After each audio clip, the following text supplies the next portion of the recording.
ኢራን እነዚህ አይነት ስምምነቶችን ስፈርም ኒኩለር አላበለጽግም የሚለውን ፊርማ ታስቀምጣለች አታስቀምጥም ይሄ ውሳኔ የኢራን አይደለም ይሄ ውሳኔ የአሜሪካ ኦቫል ኦፊስ ነው ኢራን ወደ ኒኩለር ስምምነቱን ማትመጣ ከሆነ አሁንም ከፍተኛ የሚባል ተቃውሞና ግጭት የሚነሳባት ሀገር ነች ይያሉ ባንከር ባስተርን ሚሳኤል ባስታጠቀ ቁጥር the mother of all bombs ባስታጠቀ ቁጥር የኢራን ትኩሳት ይጨምራል ሰላም ጤና ይስጥልን ውድ የሐሳብ ሚዲያ ቤተሰቦቻችን እንደምን ቆያችሁልን ዛሬ ዕለቱ ቅዳሜ ነውና ቅዳሜ በየሳምንቱ እንግዲህ ሐሳብ ዊክሊያችንን ወደ እናንተ ምናደርስ ነው የሚሆነው ከሳምንቱ የተነሱ አበይትና ትልልቅ ጉዳዮችን ወደዚህ ጠረጴዛችን ላይ ያመጣን በሳምንቱ ምን አይነት ክንውኖች አሉትን በሰፊው የምንወያይና ሐሳብ አስተያየታችንን የምንሰጥበት የሐሳብ ዊክሊ ፕሮግራማችን ተጀምሯል ፕሮግራሙን እንግዲህ እኔ ዮርዳኖስ ለማና በረከት አብረናችሁ ቆይታ ምናደርግ ነው የሚሆነው በረከት እንዴት ነህ እግዚአብሔር ይመስገን ሁሉ ሰላም ሁሉ አማን ሳምንቱ አሪፍ ሳምንት ነበር በተለይ ለእንደዚህ አይነት ሚዲያ ሁሌ ሐሳብ ማናጣበትና ጮማ የሚባሉ መረጃዎችን እናገኝበት ሳምንት ነበር በትክክል ይሄን ሳምንት በአሪፉ እንግዲህ ትንታኔዎችም እንደዚሁ ትልልቅ አበይት ጉዳዮች ነበሩ እነዛ ጉዳዮች ላይ እንግዲህ በሰፊው የምንወያይ ነው የሚሆነው እንደ ማማማቂ ሐሳብ በረከት ዶናልድ ትራምፕ እንግዲህ አሁንም አወዛጋቢነታቸውን ቀጥሏል በየሁሉም ሀገራት ላይ በተለይ ደግሞ እንደዚህ አፍሪካ ሀገራቶች ላይ ማወዛገባቸው የተለመደ ነውና ትናንትና በትሩዝ ገጻቸው ላይ በወጡት መልእክት ዶናልድ ትራምፕ አንድ እንደው ከሳቸው የማይጠበቅ ንግግር ስንሰማ ነበር የኢትዮጵያ ህዳሴ ግድብ የተገነባው በኢትዮጵያ ህዝብ ነው ነገር ግን በአሜሪካ የጅልነት የተሰጠ ገንዘብ ነው ሲሉ ነበር እና ቃለን የህዳሴ ግድብን የገነባ ነው ከያንዳንዱ ሰው መቀነት ላይ ተፈቶ ከያንዳንዱ ኪስ ላይ ወጥቶ የተሰራ የህዳሴ ግድብ ዶናልድ ትራምፕ ለራሳቸው ፖለቲካ ፕሮፓጋንዳ ሲጠቀሙት ነበር የሰላም ኖቤል ያስፈልገኛል በተለይ በርካታ ዓለም ሀገራቶችን ሰላምና ድርድር ሳመጣ የነበርኩ ሰው ነው ሲሉ ነበር ነገር ግን ዶናልድ ትራምፕ እንደምናቀው በርካታ ሀገራቶች ላይ ውዝግብን ሲያስነሱ መናቃቸው ሰው እንጂ እንደዚህ የሰላምና ድርድር አይነት ሰው አይደሉም አሁን እስራኤልና ኢራን የገቡበት ጦርነት ላይ እንደምናቀው እንግዲህ ዶናልድ ትራምፕ ከፍተኛ አስተዋጽኦ አለበት ለዚህ ጦርነት መጋጋልና መፋፋም እንደ ወደ ሀገራችን ኢትዮጵያ ስንመጣ የህዳሴ ግድቡን እናፈርሳለን እስከማለት የደረሱበት ደረጃ ነበር እንግዲህ ዶናልድ ትራምፕን የመቃወም ሐሳብ ነበርና ዶናልድ ትራምፕ እንደምን ተመለከትካቸው አው እውነት ነው ያያዩት ነበር ትሩዝ ሚዲያ ላይ ይሄንን አድርጌ የፒስ ፕራይስ የኖቤል ፒስ ፕራይስ አልተሸለምኩም ይሄንን ነብይ በጣም ዘርዝረውታል ወደ 5-6 የሚሆኑ ነገሮችን ዘርዝረዋል ግን እውነታው እነዚህ ለምሳሌ የህንድንና የእንትናን አንስተው ነበር የቅርብ ጊዜ የፓኪስታንን አንስተውት ነበር እውነት ለመናገር የኢራንና እስራኤል ለምን ገቡ ማግኘት ከፈለክ ፒስ ፕራይሱን ጠንቅቅ ብለህ ነው ተመጨረሻው በሄድ ያለብህ ለሰላም ሟች ነው መሆን ያለብህ በዚህ ደረጃ ላይ ያልተቀመጠን መሪ መመኘትስ ትክክል ነው ወይ አንድ ሁለት ደግሞ የቅናት እየመሰለብኝ እንዴ መሰለ ከዚህ በፊት ዶክተር አብይ ያገኘ ጊዜ ምን አሉ መሰለ ይሄ ኖቤል ፒስ ፕራይስ ለኔ ነበር የሚገባው በግልጽ ነው የተናገሩት እሳቸው እንደሆነ መደበቅ የሚባል ነገር የለም ይሄ ተመሳስሎ ምናምን የሚባል ታሪክ የለም ቀጥታ ነው የተናገሩት ሁለተኛ ነገር ደግሞ ምን አነሱ መሰለ የዚህ የትላንትናው ትሩዝ ሚዲያ የግላቸው ሚዲያ ነው እና እሱ ላይ እንዳወጡት ደግሞ መረጃ ምን ይላል መሰለ በአሜሪካ ዋዛ ፈዛዛነት ነው የኢትዮጵያ ግሬት ሪሌሽንስ ዳም የተገነባው አሉ እውነት ለመናገር አሜሪካ ምን እጁ አለ የአባይ ግድብ ለመገደብ እንደውም ስትቃወም ነበር የሚገርመው ግን ትራምፕ ሚስሊድ ተደርገዋል እዚህ ነገር ላይ እንዴት የሚለው ነገር ሰናይ ምን ብለዋል ንግግራቸው መጨረሻ ላይ መሰለ የዚህ ግድብ መገንባት ወደ ታችኛው ተፋሰስ ሀገሮች ወደ ግብጽ የሚሄደው ውሃ እንዲቀንስ አድርገዋል አሉ በምን ይሄንን እንኳን የውሃው ድርድርን እስከዛሬ ድረስ ውሃ ሲታቆር የነበረበትን መንገድ ራሱ አላወቁትም ወርታችኛው በምን ያህል ኪዩቢክ እየወረደ እንደሆነ ኢንፎርሜሽኑ ይላቸው ጀስት የተነገራቸውን ኢንፎርሜሽን ጀስት ኢኮኖሚ ያድርጉት እንደ አሜሪካ መሪነታቸው ማረጋገጥ ነበረባቸው ምን ያክል ተይዞ ምን ያክል ነው የተለቀቀው አሁንስ የሚለው ነገር ካልኩሌት አልሰሩም ቀጥታ ስሜታቸውን ነው እያንጸባረቁበት ምናልባትም በአሜሪካ የመሪዎች ታሪክ ውስጥ ሳላምጥ የሚውጥ ሳያሰላስል የሚናገር መሪ ከነበራቸው ትራምፕ ነበር አው እዚህ ህዳሴው ግድብ ላይ እንግዲህ የሳቸው አስተዋጽኦ ምንም ነው ምንለው እንዲያውም ከግብጽ ጎን ሆነው ኢትዮጵያኖችን ሲወቅሱበት የነበረው ነገር እንደው በድጋፍ ብንመለከተው የአሜሪካን ድጋፍ ምንም ነው እንግዲህ የዶናልድ ትራምፕ አስተዋጽኦ በዚህ ልክ ስንመለከተው ይሄ ነው የሚባል አይደለምና እሳቸው እንደው ይሄ የሰላም ኖቤል ይፈልጋሉ ይላሉ እንጂ የሚሰሩት ስራ ለሰላም ኖቤል አይደለም የጸብ ኖቤል የሚያሸልማቸው ሰው ናቸው እንደምናውቀው እንግዲህ የተለያዩ ሀገራቶች ላይ ጸብን በማጫር ነገሮችን በማጋጋልና ወደ ሰላምና ድርድር የማምጣት ሐሳባቸው ይወረደ ነው እንደነ ቱርክ አይነት ሀገራቶች እንኳን ሲያሸማግሉ ለምን የሚሉ አይነት ሰዎች ናቸውና ለዶናልድ ትራምፕ እንግዲህ ይሄ ነገር ይገባቸዋል አይገባቸውም የሚለው የኖቤል ሽልማት ኃላፊዎች የሚያውቁት ነገር ነውና እስከዛሬ የሚያልሰጡበት መንገድ በዛ ልክ ነው ግን እሳቸው ሁሌም ራስ ወዳድና የራሳቸውን ጥቅም የሚያስከብሩ ሰው ስለሆኑ እንደዚህ አይነት ጥያቄዎችን ወደፊት የሚጠይቁበት ጉዳይ ይኖራል በረከት ወደ ዛሬ ዋና ጉዳያችን እንግዲህ ስንሻገር 9ኛ ቀኑ ላይ የደረሰው የእስራኤልና የኢራን ጦርነት ነው እነዚህ ሁለት ሀገራቶች እንግዲህ ከትናንት በስቲያ እንደምናውቀው ጋብ ብሎ ነበር ለአንድ ቀን አዳር ቢሆን ይሄ ነገር ግን ተመልሶ አሁንም ወደዚህ ወደ ግጭቱ መባባስ ገብቷል አሜሪካም እዚህ ውስጥ እጇን አስገብታበታለች በሰፊው ጦር መሳሪያ ድጋፍ እየሰጠች ነው ለእስራኤልና የነዚህ ሁለት ሀገራቶች እንግዲህ ግጭት አሁንም ይበልጥ የሚብስና የሚካረር ነው አሁን እንደምናየው እንግዲህ አሁን ወደ ሰላምና ድርድር ሊመጡ ነው የሚባል ትንሽ ጭምጭምታ ነበር ያንም ነገር ሙሉ ለሙሉ የጠፋበት ነው ዶናልድ ትራምፕም በየቀኑ ኢራን ወደ ኒኩለር ስምምነቱ ማትመጣ ከሆነ አሁንም ከፍተኛ የሚባል ተቃውሞና ግጭት የሚነሳባት ሀገር ነች ይያሉ ነውና እንደው በ9 ቀናት ውስጥ ምን ተመለከትክ በረከት እውነት ነው በ9 ቀናቶች ውስጥ በጣም ከባድ የሚባል ነበር ይሄ 9 ቀናቶች ውስጥ ከ500 በላይ የሚሆኑ የኢራን ሚሳኤሎች ተተኩሰዋል እንዲሁም ከ1100 በላይ ድሮኖችን ኢራን ወደ እስራኤል አስወንጭፋለች ይሄ በዚህ እንዳለ በዚህ 2 ቀን ውስጥ ደግሞ የእስራኤል ጦር በጣም ተቸግሮ የነበረው በኢራን ሰው አልባ ድሮኖች ነበር ምናልባት የድሮን መጥለቅለቅ በሚባል ደረጃ ነበር የመጣው የኢራን መንግስት ቃል አቀባይ ኢራን የተወረረችበት መንገድ ኢራቅ በተወረረችበት መንገድ ጋር ተመሳሳይ ነው ይሄን ለማለት የፈለጉት ለመሰለ ኢራቅ ስትወረር አውዳሚ መሳሪያ ምናምን ተብሎ ብዙ ፕሮፓጋንዳዎች ተነስተው እንደውም የሆነ ሰዓት ላይ የአሜሪካ ነዋሪዎች ኢራቅ ካልተወረረች መንግስታዊ ስርዓቱ ካልወደመ የሚል ሰላማዊ ሰልፉላ ማድረግ የተደረሰበት በጫና ውስጥ የተሰራው ፕሮፓጋንዳ ምን ያክል ጠንካራ ቢሆን ነው ህዝቡ ወጥቶ ራሱ እርምጃ ካልወሰደን እስቲ ድረስ የተደረሰው ኢራን በዛ ሴራ ወደመች አንድም ጅምላ ጨራሽ መሳሪያ አልተገኘም እንኳን ጅምላ ጨራሽ መሳሪያ ደና እንደው በቴክኖሎጂም እንደው በልጸግ ያለ መሳሪያ ራሱ አልተገኘበትም ሙሉ በሙሉ በሴራና ሴራ ብቻ የወደመችበት ሂደት ነበር ያንን ለማስተዋስ ሞክሯል ሁለት በጣም ይበል የሚባል ጥሩ የሚባል ጅማሮ ታይቷል በጄኔቫ የኢራን ተደራዳሪዎች ውይይት ጀምረዋል ትላንትና ከአውሮፓ ህብረት ጋር ከተለያዩ አካላት ጋር ጉዳዩን ለሰላም ያላቸውን ፍላጎት ለማሳየት አንድ እርምጃ ተራምደናል ብለዋል እውነትም ድርድር ነው እየተደረገ ያለው ግን አንድ ነገር አንስተዋል ዓለም እስራኤል የወረረችንን መጠን ጥቃት የፈጸመችብንን መጠን ጠቅሶ እውቅና ይስጥ የሚል ነገር ተነስቷል ይህ ደግሞ ማለት የጄኔቫው ስምምነት ላይ ጥላም ያጠላል ያ ማለት ወሳኝ የተባሉት ሀገራቶች በእስራኤል ላይ ያላቸው አቋም ይታወቃል እንደዛ አይነትን መደምደሚያ ያለው እውቅና ይሰጣሉ ተብሎ አይጠበቅም እሱ አንድ እንደ ችግር የሚታይ ነው ሁለት ደግሞ ኢራን ውስጥ ትላንትና በጣም ከባድ የሚባል ሰላማዊ ሰልፍ በመስጊዶች ውስጥም የእስራኤልን የሚቃወሙ ንግግሮች ነበሩ እንዲሁም አንዳንድ የሃይማኖት አባቶች የወታደር ልብስ ለብሰው መሳሪያ ይዘው የህዝቡን ሞራል ማለት እንዴት ነው ስትደፈር ህዝቡን ሞራሉን ለማቡስት ለማንቀሳቀስ አንዳንድ እንቅስቃሴዎች ተጀምሮ ነበር የጀማ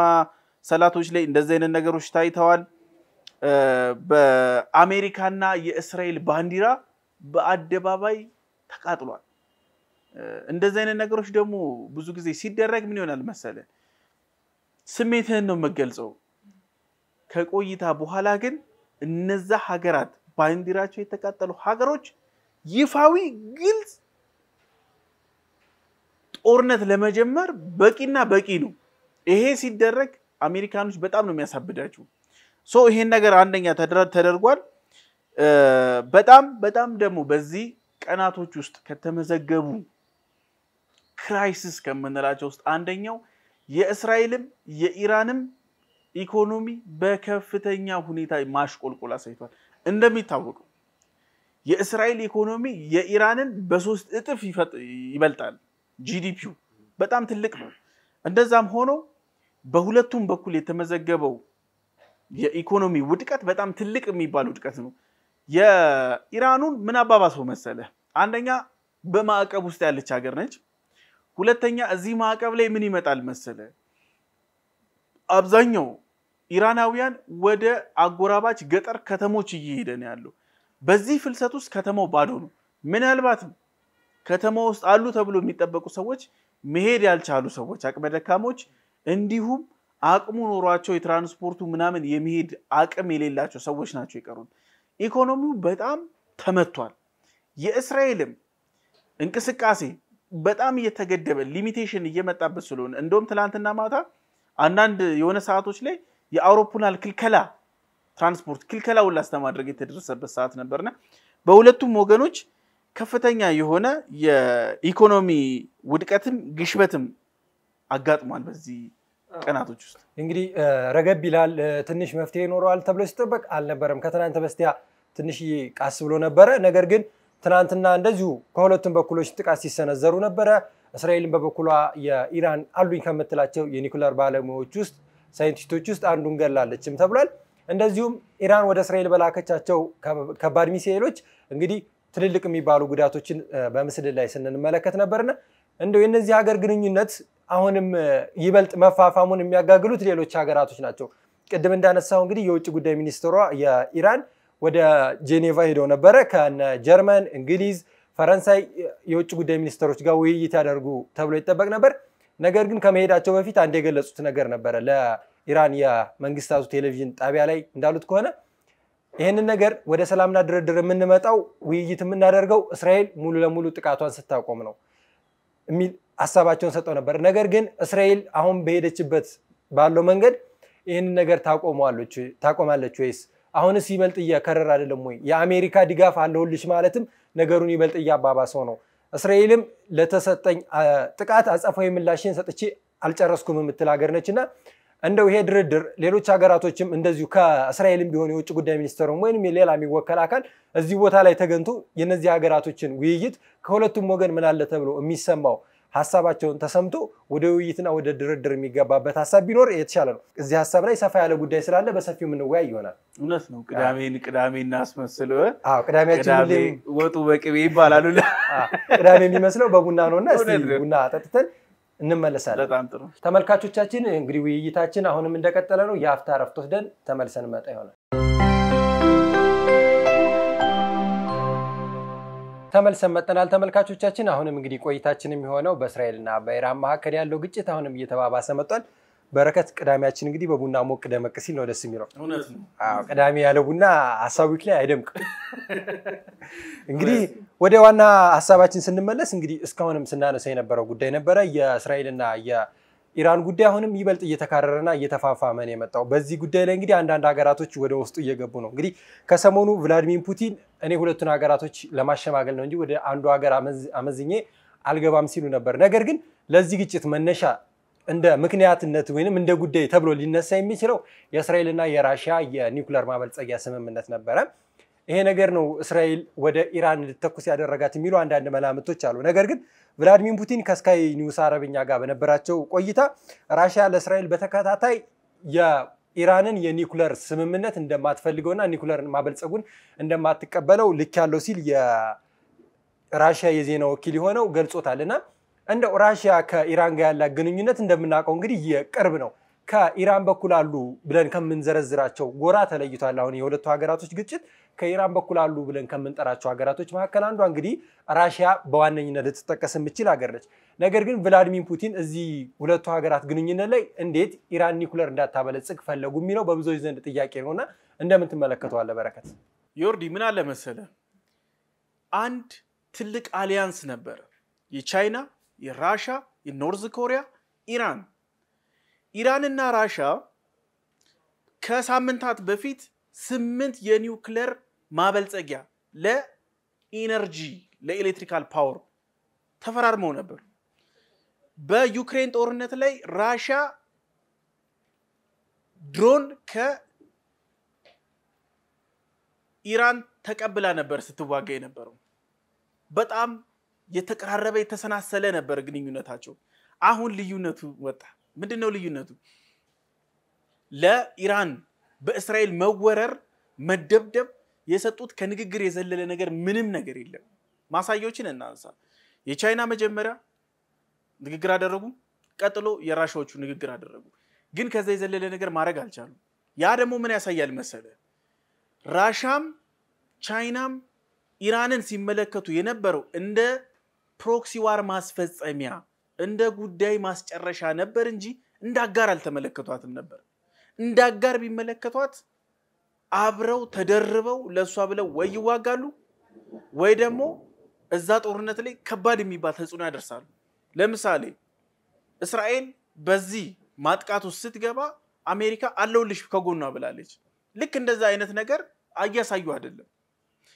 ይሄ ባለበት ሁኔታ ፑቲን የኢራን ጦርነት ላይ ገብተው መዘባረቅም መፈትፈትም አይፈልጉም ምክንያቱም እዚህ ጋር ራሳቸው አሮባቸዋል ዩክሬን ላይ ከፍተኛ ቀውስ ውስጥ ነው ያሉት ቻይና ደግሞ እዚህ ውስጥ ገባለች ተብሎ ደግሞ ለምን አይጠበቅም መሰለ ቻይና የራሷ ችግር አለባት የታይዋን ችግር አለባት ሁለት ቻይና ደግሞ መታየት የምትፈልገው በዓለም አቀፍ ማህበረሰቡ ዘንድ እንዳስማሚ እንዳግባቢ እንዳሸማጋይ እንጂ በጦርነቶች ውስጥ ገብታ መገኘት አትፈልግም የሷ ያልሆነውን ጦርነት ውስጥ መግባት አትፈልግም ቀጥታ ቻይናን የሚነካ ነገር ካልሆነ መግባት አትፈልግም ሁለት ፑቲን ለምን በኢራን በኩል ለምን የተለየ ነገር ማድረግ አልቻሉም የሚባለው ነገር እናንሳ ትልቁ ወሳኝ የተባለው የእስራኤል ጋሻ ምናልባትም አንዳንድ ተንታኞች ደግሞ ምን ይሉታል መሰለ መንፈስ ይሉታል ማንን ሞሳድ ዝም ብለህ ገብተ እስራኤል ውስጥ እንድትፈተፍት አይፈቅድልህም ምክንያቱም እሱ ያንተ ፍትፍት ውስጥ ገብቷል ማሳያዎችን እናንሳ ሞሳድ ከዚህ በፊት ከኢራቅ ሚግ 21ን ሰርቋል ያ ሚግ 21 በጣም ወሳኝ የሚባል ቴክኖሎጂዎችን የተሸከመ ነበር በጊዜው እና አሜሪካም ሌሎችም ይሰጉት ነበር ምንድነው ያለው አቅም አይታወቅም ነበር ስጋት ነበር ሞሳድ ሰርቆ ወስዶ ቴክኖሎጂዎችን አይቶ ለሱ ደግሞ መቆሚያ የሚችል ነገር ደግሞ ያበለጸገ ትልቅ የስለላ ተቋም ነው ሞሳድ ከዚህ በላይ ደግሞ ከፍ ስንል እንመልከተው ከፈረንሳይ በሚሳኤል የታጀበ ምርጥ የተባለ መርከብ ወስዷል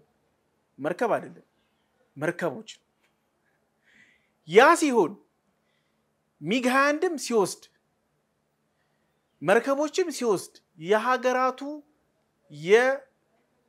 የመከላከያ የሚያቀው ምንም መረጃ የሉ ሚጉም ሲሄድ የአየር መከላከያው መቆሚያው የሚያቀው ታሪክ የለም እነዚህ መርከቦች ሲሄዱም የሚታወቅ ነገር የለም እዚህ ላይ ሌላ ነገር እንጨምር ከአውሮፓ ህብረት 200 ቶን የሚመዝን ዩራኒየም ጣጣውን የጨረሰ ዩራኒየም ወስዷል ሞሳድ ለኒ ያሰጋኛል ካለ የትኛውም ቦታ ገብቶ የፈለገውን ኦፕሬሽን ሰርቶ መውጣት የሚችል ሌላ ማሳያ እናንሳ የመስክ የሞሳድ ሰላይ ከአንድ ባታሊዮን ይበልጣል ነው የሚባለው እውነታው እንዴት ነው እንደዛ ነው አው እንደዛ ማሳያዎችን ጨምር አባሎቹ ስጋት የነበሩበት በጊዜው ላይ አባሎቹ የግብጽ ቤተ መንግስት ላይ ባለሟልነት ደረጃ ይደረሱ የመከላከያ ሚኒስቴሩን ሪፖርት ለጠቅላይ ሚኒስቴሩ የሚያቀብሉ ወሳኝም አማካሪም ደረጃ ላይ ደረሱ ናቸው የሞሳድ ሰላዮች በዚህ ምን ተባለ በካይሮ የቴላቪቫይን እስተመባል ድረስ ይበቃበት ነበር የ6 ቀኑ የአረብና የእስራኤል የሚባለው ጦርነት ላይ በጣም የሞሳድ ብቃትን የሚያሳይ ነገር ልንገርን በዚህ ጦርነት ላይ የግብጽን አዛዦች በማስመሰል የኮሙኒኬሽን ስርዓቶቻቸው ላይ በመግባት የግብጽን የምድር ጦር እስተማዘዝ ደርሰዋል በዚህ ምን አድርገዋል መሰለ የግብጽ ጦር ወደ እስራኤል አፈሙዙን እየጠበቀ ነበር የእስራኤል አየር ኃይል ከየት መጣ ከጀርባው ያ ነው የስድስት ቀኑን ጦርነት ጌም ቼንጀር የነበረው ሞሳድ ቀላል የሚባል ድርጅት አይደለም እዚህ ላይ ሌላ ነገር እንጨምርበት የአሪያን ሻሮን የጦር ንድፍ የሚባል አለ ይሄ የእስራኤል የሞሳድ ጥበብ የሰራቸው ገድሎች ነው ለዛው የሰራቸው በአውሮፓ በአሜሪካ እንዲሁም በአንዳንድ የተለያዩ የአፍሪካ ሀገራትና ኤዥያ ውስጥ ለጦር ጄኔራሎቻቸው ለወታደሮቻቸው በትምህርት ደረጃ ካሪክለም ተደርጎ የሰራው ስራ ትምህርት ተደርጎ ይሰጣል እዚህ ላይ የአረፋት ምክትል ለመግደል ምን አደረገ መሰለ የሞሳድ ጥበብን ነው ምንነግር በ22 ሰከንድ ውስጥ ኦፕሬሽኑን ይጨርሳል አለ በስንት ሰከንድ በ22 ሰከንድ ውስጥ ኦፕሬሽኑን በስንት ሰከንድ ውስጥ ይጨርሰው መሰለ በ13 ሰከንድ ውስጥ ምንም ኮሽ ሳይልበት ሞሳድ በጣም ወሳኝ የተባለ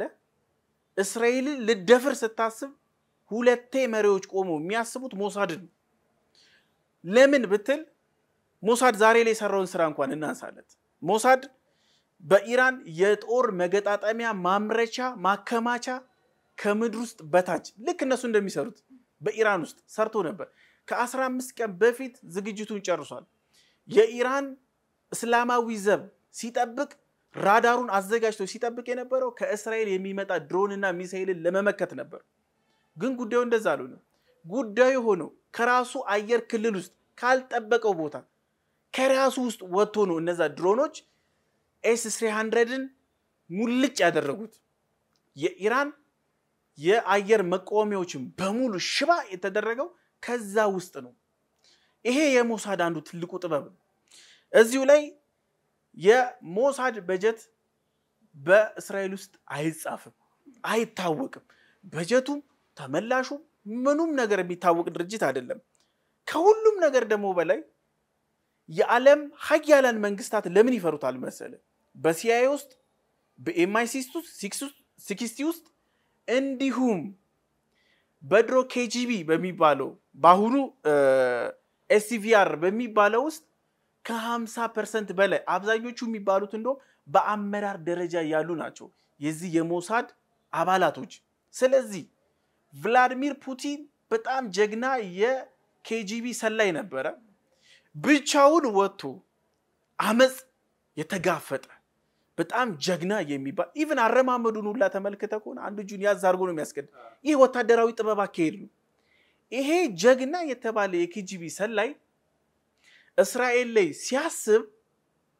2-3 ደጋግሞ የሚያስበው ነገር ሞሳድን መዳፈር ዋጋ ያስከፍላል ይሄንን ስለሚረዱ ነው እንጂ ለኢራን ብለው ቻይናም ራሻም ኖርዝ ኮሪያም ማድረግ ይችሉ ነበር ብዙ ነገር ግን እንዴት ያድርጉ ምናልባትስ ማን ያውቃል የፑቲን ሻይ ጧት የሚያቀርብለት ሰው ምናልባትም የሞሳድ አባል ሊሆን ይችላል አው የሞሳድ ጥንካሬ እኮ የምትመለከተው የእስራኤል አሁን ያለችበት ጥንካሬን ስንመለከት የጀርባ ጥንቷ ምንለው ነው ማንንም ሊደፍራት የማይችለው በሌሎች ሀገሮችም ላይ በመካከለኛው ምስራቅ ላይ ያላት እንደምንመለከተው ካርታ ላይ እንግዲህ ይችን የምታክል መዳፍ የምታክል ሀገር እንደነ ኢራን ያሉ ሀገራቶች የምታንቀጠቅጠው በሞሳድ ባለው ጥንካሬ ነው ሞሳድ አሁንም ለምስራቁ ቀጠና ብቻ ሳይሆን ለዓለም ስጋት የሚሆን አካል ነው እንግዲህ የሚሰራቸው ኦፕሬሽኖች ስንመለከት አንዳንዴ ፊልምም ነው የሚመስሉት እንደምታየው እንግዲህ ሰፊውን አንተንስተዋል በተለያዩ ዓለም ሀገራቶች ላይ በትልቅ የሚነሱ ጉዳዮች ነው በርካታ ሀገራቶች ስለላቸውን ለሞሳድ የሚሰጡ ሀገራቶች አሉ ይሄም የሚታወቅ ነገር ነው ይሄ ከሀገር አልፈ ለዓለም እንዴት ነው ተፈሪና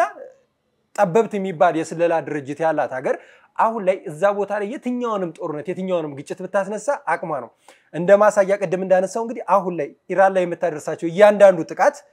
የሚሰነዘሩት በማን ነው? በሞሳድ ጥንካሬና በሞሳድ ኃይል ነው። ለምሳሌ ትናንትና እንግዲህ የኢራን አሉ ከምትላቸው የኒኩለር ሳይንቲስቶች አንዱ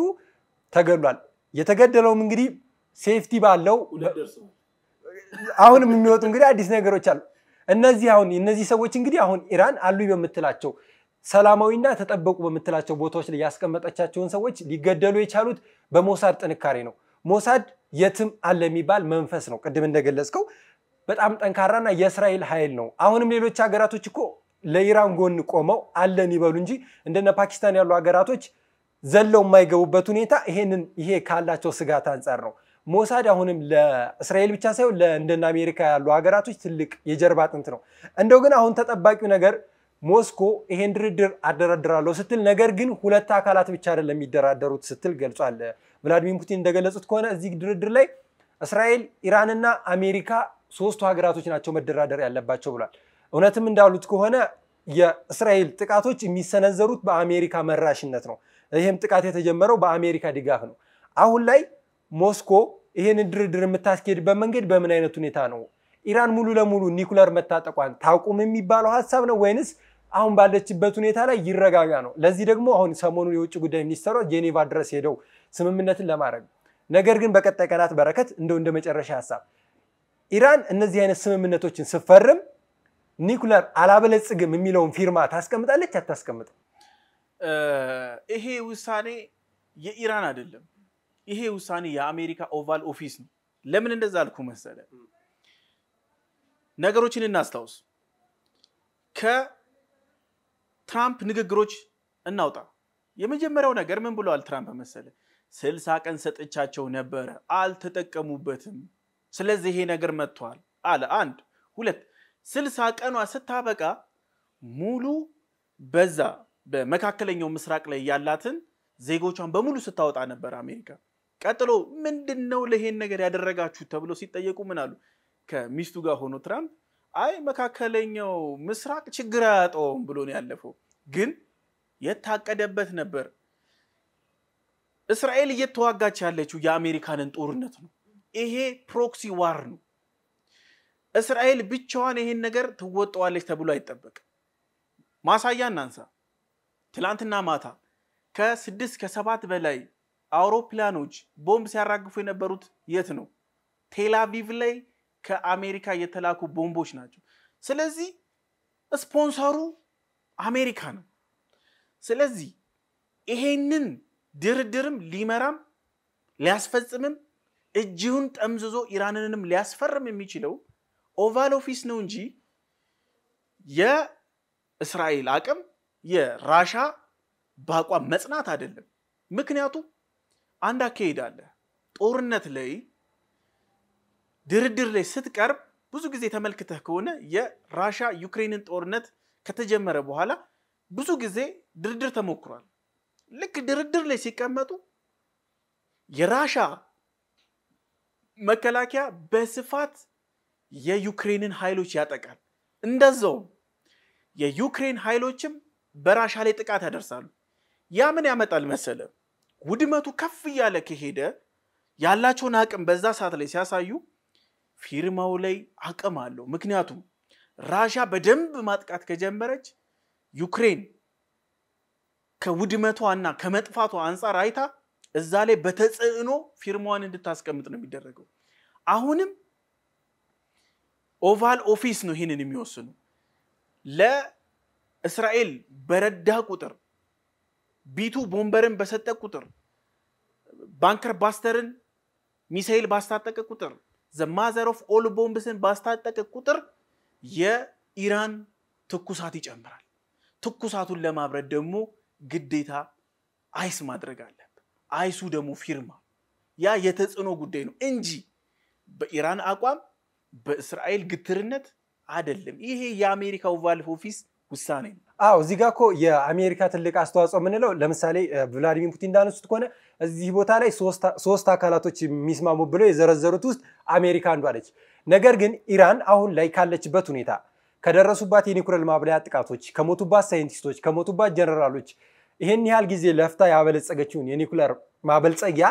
አሁን ላይ አሜሪካ የምትፈልገው ጫናው ምንድነው? ሙሉ ለሙሉ ከእንግዲህ እስከ መጪው ዓለም ምጽአት ድረስ ኒኩለር ላላበለጽግ ኒኩለር መሳሪያውን ማለት ነው ይሄን ላላበለጽግ ብላ እውነት ኢራን ትፈርማለች? ምክንያቱም ከደረሰባት ችግር አንፃር አሁን ከወደመባት ውድመት አሁንም ከገባችበት ጦርነት አንፃር የኢራን የውጭ ጉዳይ ሚኒስተር ከተለያዩ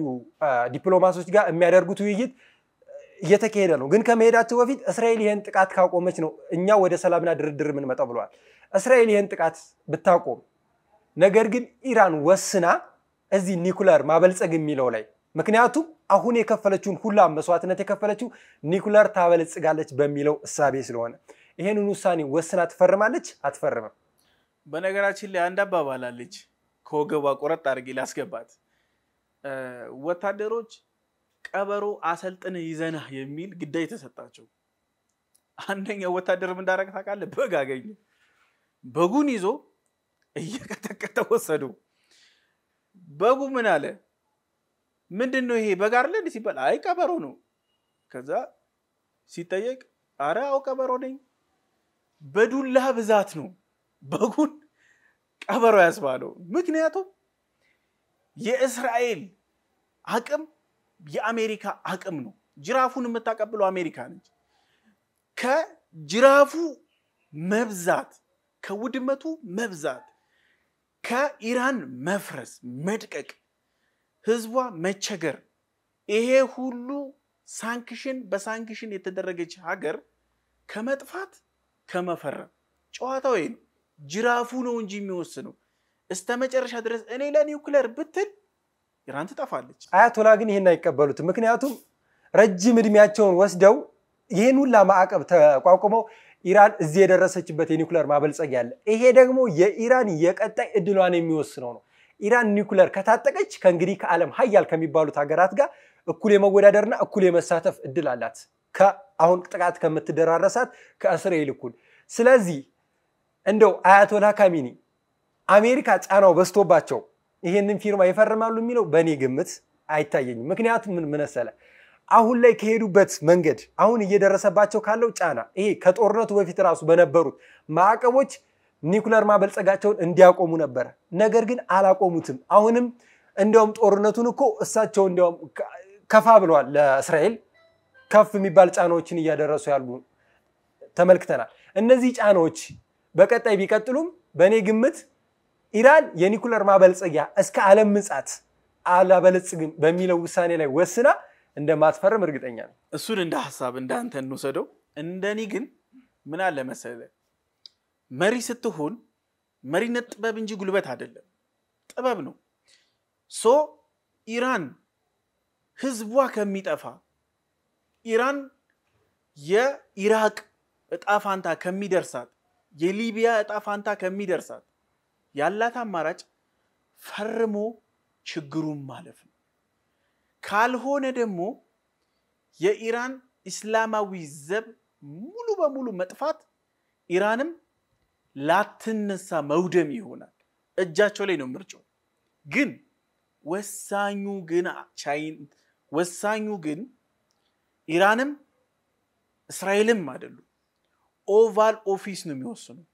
በዛ ልክ እንግዲህ የተለያየ ሐሳብ ነው። ግን ለሐሳባችን መደምደሚያ የሚሆነው በቀጣይ ሳምንታት ውስጥ የሚከናወኑ የግጭቱም ሆነ የሰላም ድርድር ሂደቶች በሰፊው እንደሚኖሩ እንገምታለን። ምክንያቱም አሁን ኢራን እየሄደችበት ካለው መንገድና